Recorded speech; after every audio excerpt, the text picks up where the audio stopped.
The game is Uno, and it's time to bust a myth. You know Uno, right? It's a pretty popular, simple board game where you try to be the first to get rid of all your cards. The cards are different colors, different values.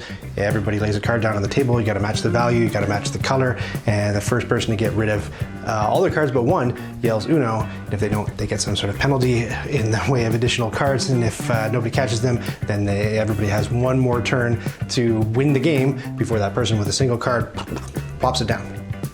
There are other cards in the deck that are black cards. There's reversies. We don't need to worry about reversies.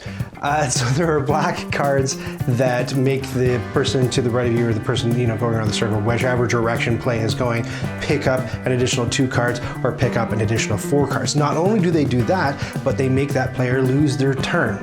And when we played when we were kids, we played that when you slap down a pickup 2 or a pickup 4, if the next person had another black card that they could play, well, now that pickup 4, they put a pickup 2 as a pickup 6, and that person puts a pickup 4 on there and says pickup 10 for the next person, and then somebody who is just unlucky and doesn't have any cards to react with just has to pick up this mitt full of 80 cards or whatever by the end of it. So, if you remember a few years ago on Twitter, the official account for Hasbro, Mattel, Uno, whoever makes Uno these days, said, I hate to break it to you, but that's not how those cards work. And just shattered illusions everywhere. The official rules, if you want to play Uno absolutely correctly, are that when somebody places a pickup 2 or a pickup 4 wild black card and names a new color for everybody to match, the player next to them, whichever way play is going, loses their turn, picks up that number of cards, and that's it.